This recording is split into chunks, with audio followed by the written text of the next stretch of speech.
Hello everyone, स्वागत है आपका एमपीपीएससी एजुकेशन पॉइंट में। आज से हम एमपी महिला सुपरवाइज़र के लिए एक इम्पॉर्टेंट बाल विकास की सीरीज स्टार्ट करने जा रहे हैं, जिसमें जितने भी महत्वपूर्ण क्वेश्चन आंसर फॉर्म में हैं या फिर जितना भी महत्वपूर्ण कंटेंट है आपको यहाँ प्रोवाइड करा दिया जाएगा। आज का टॉपिक है महत्वपूर्ण सिद्धांत विधियाँ और उनके प्रतिपादक। तो स्टार्ट करते हैं। पहला सिद्धांत है प्रयास एवं त्रुटि का सिद्धांत। प्रयास एवं त्रुटि का सिद्धांत दिया है थॉर्नडाइक ने। जब भी हम प्रयास करते हैं तो हमसे त्रुटि होना स्वाभाविक है। ऐसी स्थिति में कभी भी प्रयास करने से हमें पीछे नहीं हटना है।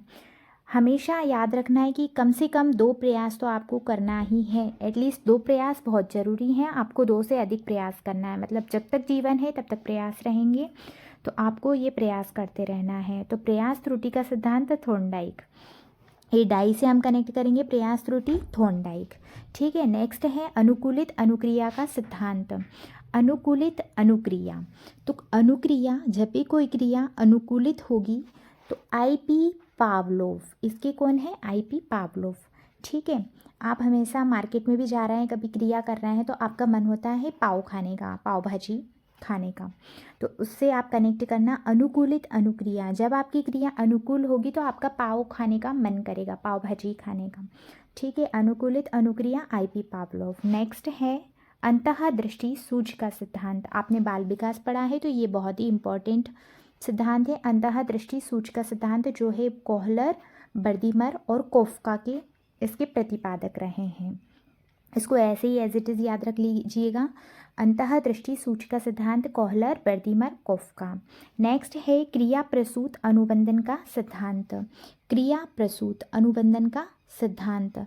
आप जब भी हिंदी, मतलब पूरी क्लिष्ट हिंदी में जब भी आप जाएंगे तो आपने एक शब्द सुना होगा प्रसूति। प्रसूति अवकाश। कोई भी महिला जो कि एक बच्चे को जन्म देती है उसके बाद वो कहलाई जाएगी प्रसूति। ठीक है। तो प्रसूति। अब इससे हम इस शब्द को कैसे कनेक्ट कर सकते हैं, इसके प्रतिपादक को? तो क्रिया प्रसूत। जब भी कोई प्रसूति क्रिया करेगी तो उसका काम क्या होगा? अपने बच्चे की स्किन का ध्यान रखना। तो क्रिया प्रसूत अनुबंधन का सिद्धांत हो गया BF स्किनर का। याद रखिएगा, वेरी इंपॉर्टेंट है। क्रिया प्रसूत अनुबंधन का सिद्धांत BF स्किनर का है। नेक्स्ट है सामाजिक अधिगम सिद्धांत। समाज में अधिगम।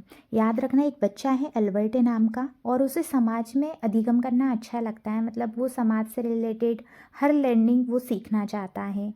वो बहुत जल्दी समाज में रहकर अच्छा सीख रहा है। तो सामाजिक अधिगम अल्बर्ट बांडूरा का हो गया है। नेक्स्ट है संरचनात्मक अधिगम का सिद्धांत। संरचनात्मक अधिगम, तो इसमें याद रखेंगे ब्रूनर। संरचनात्मक अधिगम का सिद्धांत किसने दिया है? जेरोम ब्रूनर ने। अपन एक जो थोड़ी गांव वाली लैंग्वेज होती है उसमें यूज़ करते हैं जे रहा। कोई भी बच्चा कोई पूछता है कहाँ गया तो बोलते हैं जे रहा। तो कभी भी संरचना की बात होगी तो अपन कहेंगे जेरोम, जे रहा, जेरोम। तो संरचना जेरोम, जेरोम ब्रूनर। नेक्स्ट है बालू का सिद्धांत, परमाणुवादी सिद्धांत, मात्रात्मक सिद्धांत। याद रखिएगा, जो थॉर्नडाइक हैं वो बहुत ही प्रसिद्ध मनोवैज्ञानिक रहे हैं और उन्होंने सिद्धांत दिया है बालू का सिद्धांत। बालू बहुत ही छोटी चीज़ होती है। परमाणु जो कि अणु, जब भी कोई पदार्थ था उसका सूक्ष्मतम रूप परमाणु कहलाता था। और मात्रात्मक, तो इनकी मात्रा जो है ना, दोनों की मात्रा वो कहीं ना कहीं बहुत सूक्ष्म की ओर जा रही है। तो ये तीनों सिद्धांत से रिलेटेड हो गए थॉर्नडाइक। याद रखिएगा, बालू का सिद्धांत थॉर्नडाइक, परमाणुवादी सिद्धांत थॉर्नडाइक, मात्रात्मक सिद्धांत थॉर्नडाइक। याद रखिएगा। नेक्स्ट है अधिगम का मानवतावादी सिद्धांत। आप याद रखेंगे कि मानवता, जब भी मानवता की बात होती है तो आजकल के परिदृश्य में सब कुछ बदलता जा रहा है। हर कोई कहता है कि मैं तो स्लो हूँ मानवता में, मतलब कि नैतिकता अब उतनी नहीं रही। तो इसको जरा सा अपन इस तरह से याद करेंगे, बस ट्रिक के लिए बता रही हूँ, ऐसा है नहीं। मानवतावादी सिद्धांत मैं स्लो, मानवता में मैं क्या हूँ? स्लो हूँ। तो मानवतावादी सिद्धांत मैं स्लो। नेक्स्ट है अधिगम का क्षेत्रीय सिद्धांत। Very important. अधिगम का क्षेत्रीय सिद्धांत दिया था कुर्ट लेविन ने। तो क्षेत्र में कोई लेब होती है, लेब से याद रखेंगे, लेब मतलब कि प्रयोगशाला, जब भी प्रयोगशाला बनाई जाएगी उसके लिए एक क्षेत्र चाहिए पड़ेगा, तो लेव से हो जाएगी लेविन, तो कोर्टे लेविन हो जाएगा। अधिगम का क्षेत्रीय सिद्धांत के प्रतिपादक हो जाएंगे। नेक्स्ट है अधिगम का सूचना प्रसाधन सिद्धांत। याद रखिएगा, जो सूचना प्रसाधन का मतलब होता है साज सच्चा। जब हम एंशिएंट हिस्ट्री पढ़ते हैं तो उसमें प्रसाधन वर्ड कई बार आता है, जो हमें सामाजिक व्यवस्था में लिखना होता है एमपीपीएससी एग्जाम में। तो प्रसाधन का अर्थ होता है साज सज्जा से रिलेटेड जितने भी सामान होते हैं, जैसे काजल, क्रीम, ये सारी चीज़ें आती हैं प्रसाधन में। तो सूचना प्रसाधन, इसको हम कैसे कनेक्ट करेंगे? सूचना, जब भी किसी चीज़ की सूचना का जो सूचना से रिलेटेड जितने भी प्रसाधन हैं, मतलब आप ऐसे कनेक्ट कीजिए कि सूचना आपको कब कब चाहिए होती है? डेली। सूचना से आपको डेली अपडेट रहना चाहिए। तो सूचना प्रसाधन सिद्धांत कार्ल रोजर्स। नेक्स्ट है चिन्ह अधिगम सिद्धांत। इसका है चिन्ह अधिगम, जो साइन लर्निंग थी, इसका सिद्धांत किसने दिया है? एडवर्ड टोलमैन ने दिया है। टॉल मतलब होता है लंबा, मैन मतलब इंसान, तो टोलमैन लंबा आदमी। ठीक है, तो कहीं पर भी चिन्ह लगाने, लंबे आदमी को बहुत ऊंचाई पर भी चिन्ह लगाने को कहोगे तो वो इजीली लगा लेगा। क्यों लगा लेगा? क्योंकि वो लंबा है। तो इस तरह कनेक्ट करना कि चिन्ह अधिगम सिद्धांत है एडवर्ड टोलमैन का है। नेक्स्ट है स्थानापन्न सिद्धांत। एक लड़की है, मतलब गांव में, ऐसे याद रखना इसको, एक कहानी की फॉर्म में आप याद कर सकते हैं कि दो बच्चियाँ खेल रही हैं, अब उनको चोटी गुथना नहीं आ रही। ठीक है, तो एक तो पहले अपना स्थान चेंज करती है, दूसरी के पीछे जाती है और उसकी चोटी गुथ देती है, दूसरी फिर उसके पीछे जाती है, फर्स्ट वाली के पीछे, उसकी चोटी गुथ देती थी। दोनों क्या कर रही हैं? अपना स्थान चेंज कर रही हैं। उसी को कह दिया स्थानापन्न सिद्धांत। तो ये हो गया एडविन गुथ्री। ठीक है, नेक्स्ट है सक्रियता सिद्धांत। अब हम जब सक्रिय रहेंगे, सोलेसबरी, मेल्मो, लेंड्सले। ठीक है, तो इसको सक्रियता सिद्धांत को आप सोमेली के नाम से याद कर सकते हैं। सोमेली, सक्रियता सोमेली, सोमेली, सोलेसबरी, मेल्मो और लेंड्सले, सोमेली। ठीक है, सोलेसबरी, मेल्मो, लेंड्सले। ठीक है, तो सक्रियता सिद्धांत में सोमेली एक ट्रिक याद कर लेना। सोमेली सक्रियता, सोमेली सक्रियता, सोमेली मतलब बहुत मेली सक्रियता है, सोमेली ऐसे याद रखना।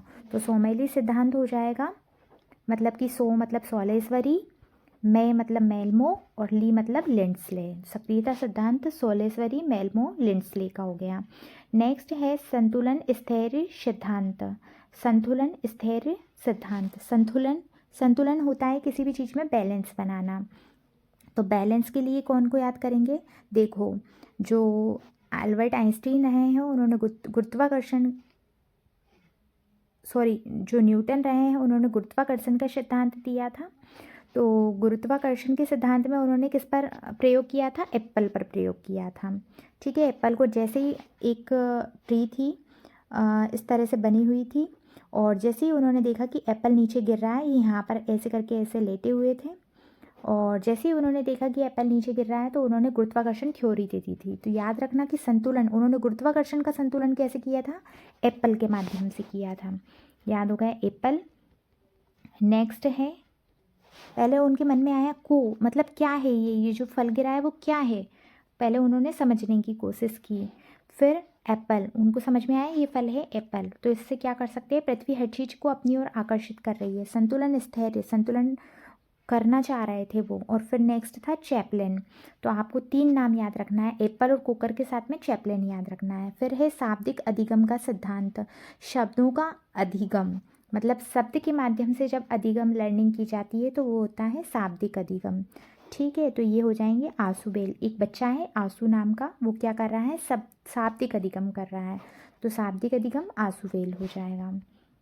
ओके, याद रखिएगा ये जो महत्वपूर्ण सिद्धांत है सभी बहुत इंपॉर्टेंट हैं। एग्ज़ाम में आपको एज इट इज़ देखने को मिलेंगे, तब आपको लगेगा कि इनको याद कर लिया होता तो ठीक रहता। तो प्लीज़ इनको ध्यान से याद कर लीजिएगा। हमने मानवतावादी सिद्धांत पढ़ लिया है, मेस्लो का है, एक बार और आप रिवाइज कर सकते हैं। स्लाइड डबल लग गई है मुझसे डबल टाइम। अधिगम का मानवतावादी सिद्धांत मैस्लो का है। क्षेत्रीय सिद्धांत कुर्ट लेविन का है। सूचना प्रसाधन हमने याद करा था, सूचना हमें कब चाहिए, रोज चाहिए, तो कार्ल रोजर्स का हो जाएगा। चिन्ह कौन लगा पाएगा, जो लंबा आदमी होगा, टॉलमैन, एडवर्ड टॉलमैन। स्थानापन्न लड़कियां जो अदली बदली कर करके एक दूसरे की चोटी गुत्ती हुई दिखी है, तो स्थानापन्न सिद्धांत एडविन गुथ्री। सक्रियता सिद्धांत, सक्रिय में मैंने आपको सोमेली बताया था कि सक्रिय किस तरह से हैं हम, सोमेली रूप से सक्रिय हैं। सोमेली मतलब बहुत गलत तरीके से, मैले तरीके से हम सक्रिय हैं, ठीक है, सोमेली। तो सोमेली क्या हो जाएगा, सोलेसरी, मेल्मो और लेंसले का है सक्रियता सिद्धांत। याद रखिएगा इसको, एज इट इज़ ऐसे कैसे ही याद रखना है आपको, ताकि एग्जाम में आए तो आप अच्छे से लगा सकें बिना किसी कन्फ्यूज़न के। नेक्स्ट है संतुलन स्थैर्य। मैंने इसको न्यूटन से कनेक्ट किया था कि एप्पल देखा उन्होंने, को मतलब क्या देखा, और चैपलिन जैसे ये नीचे गिरा तो उन्होंने देखा और उन्होंने संतुलन कहीं ना कहीं स्थित किया, उसमें स्थैर्य किया, संतुलन स्थैर्य का सिद्धांत हो गया। नेक्स्ट है शाब्दिक अधिगम का सिद्धांत, जो भी मैंने आपको अभी बताया है कि आंसू नाम का बच्चा होता है जो शाब्दिक अधिगम कर रहा होता है। नेक्स्ट है अधिगम सोपानिकी का सिद्धांत। अधिगम का सोपान, सोपान का मतलब होता है उच्च स्तर, सोपान का मतलब होता है उच्च स्तर। तो ये किसने किया है, रॉबर्ट गेने ने। अच्छा, हम जब भी उच्च या निम्न स्तर देखते हैं किसी चीज़ का तो हम हमेशा गिनकर काउंट करते हैं चीज़ें कि first, second, third, fourth, fifth, first पर जो है टॉप पर है, ठीक है। तो अधिगम सोपानिकी, सोपान मतलब जब आप हाईएस्ट पीक पर होते हैं तो कहीं ना कहीं आप गिनते हैं कि मैं कितनी दूर था, कितने संघर्ष में रहा और आज मैं टॉप पर पहुंच गया हूँ। तो फर्स्ट पोजीशन होती है, सेकंड पोजीशन होती है, थर्ड पोजीशन होती है, तो ये हम गिन कर करते हैं। तो अधिगम सोपानिकी, सोपान से कनेक्ट करेंगे गेने मतलब कि गिनकर, रॉबर्ट गेने। नेक्स्ट है अधिगम का सूक्ष्म सिद्धांत, बहुत इंपॉर्टेंट है, वेरी इंपॉर्टेंट, इसे जरूर याद रखिएगा। अधिगम का सूक्ष्म सिद्धांत दिया था कोहलर ने, कोहलर, ठीक है, याद रखिएगा। नेक्स्ट है मनोविश्लेषण सिद्धांत।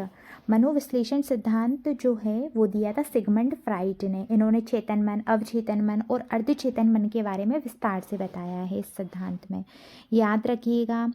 मनोविश्लेषण सिद्धांत किसने दिया है, सिगमंड फ्राइड ने दिया। नेक्स्ट है, ये वेरी इंपॉर्टेंट है, एज इट इज़ देखने को मिल सकता है, इसको याद रखिएगा। विश्लेषणात्मक सिद्धांत, जब भी किसी चीज़ का विश्लेषण करेंगे तो कौन लोग करेंगे, यंग लोग करेंगे। और ये जो अपशिष्ट भाषा होती है हिंदी में, उसमें या को जा कहा जाता है। क्या कहा जाता है, या को जा। जैसे यमुना को जमुना कहते थे पहले, और यमराज को जमराज कहा गया है। उसी तरह से हमने विश्लेषण किसने किया है, यंग लोगों ने, लेकिन यंग को हमने थोड़ा सा चेंज कर दिया है, तो यंग हो गया है जंग या जुंग, इस तरह से याद रखिएगा इसे। नेक्स्ट है नव मनोविश्लेषणवादी सिद्धांत। नव मनोविश्लेषणवादी सिद्धांत मतलब जो मनोविश्लेषणवादी होते हैं वो नए, नव मतलब मनोविश्लेषण अभी हमने देखा था किसका था, सिगमंड फ्राइड का। अब जो नव मनोविश्लेषणवादी हैं वो कौन कौन है, युंग मतलब यंग है कोई, एडलर है, हॉर्नी है, इरिक फॉर्म है। तो 4 लोग हैं जो नव मनोविश्लेषणवादी हैं, यंग, एडलर, हॉर्नी और इरिक फॉर्म। याद रखिएगा इसे, ऐसे के ऐसे ही याद रखना है। जीवन अवधि उपागम, जो जीवन की अवधि होती है, एरी अपन नॉर्मल भाषा में बोलते हैं, एरी तू कहाँ जा रही है, जो बोला जाता है, एरी तू कहाँ जा रही है। तो इरिक मतलब तेरी जीवन अवधि किधर जा रही है, एरी जीवन अवधि, इरिक्सन, इसको इस तरह से याद रखना। शील गुण उपागम अभी हमने कहा था किसमें, मानवतावादी में मैं स्लो हूँ, अब मैं कह रही हूँ कि मैं शील गुण में भी क्या हूँ, स्लो हूँ। मैं किस में स्लो हो गई, शील गुण में स्लो हो गई। तो ये क्या हो जाएगा, शील गुण उपागम किसने दिया है, मैस्लो ने दिया है। नेक्स्ट है आत्म प्रत्यय या स्व प्रत्यय सिद्धांत। तो जब आत्म प्रत्यय या स्व प्रत्यय एक ऐसी अवधारणा है जो भी शुभ होता है उसके शीर्ष में होती है। हर एक चीज़ का एक अपना प्रत्यय होता है, उसके पक्ष अलग अलग होते हैं कि वो दिखने में सही भी लग रही है और गलत भी लग रही है, लेकिन उसमें छुपा हुआ जो गुण होता है वो उसका प्रत्यय कहलाता है। पीएससी में ये टॉपिक है, आपने पढ़ा होगा अगर आपने पीएससी की तैयारी की है तो। तो आत्म प्रत्यय या स्व प्रत्यय ये क्या है, कार्ल रोजर्स। आप रोज जितने भी काम करेंगे उसमें आपको ऐसा लगेगा कि आज मैंने जो भी काम किया है उसमें अपना कोई छुपा हुआ उसका प्रत्यय है। तो ये क्या हो जाएगा, कार्ल रोजर्स हो जाएंगे आत्म प्रत्यय स्व प्रत्यय के सिद्धांत। तो आज हमने देखे इतने ही महत्वपूर्ण सिद्धांत देखे हैं, बाकी नेक्स्ट हम कल करेंगे। आप इस सीरीज से जुड़े रहिएगा। यहाँ पर आपको एमपी महिला सुपरवाइज़र से रिलेटेड सारी महत्वपूर्ण जानकारी दे दी जाएगी जो कि बाल विकास से रिलेटेड है। अभी हमने पहले बाल विकास टॉपिक को उठाया है और जैसे ही ये कवर हो जाता है हम नेक्स्ट टॉपिक को उठा लेंगे जो कि 45 नंबर का है, और 45 आपको यहाँ से 100% कंप्लीट कराए जाने की गारंटी मेरी है। तो आप जुड़े रहिएगा। चैनल को ज़्यादा से ज़्यादा लाइक कीजिए, सब्सक्राइब कीजिए और शेयर कीजिएगा।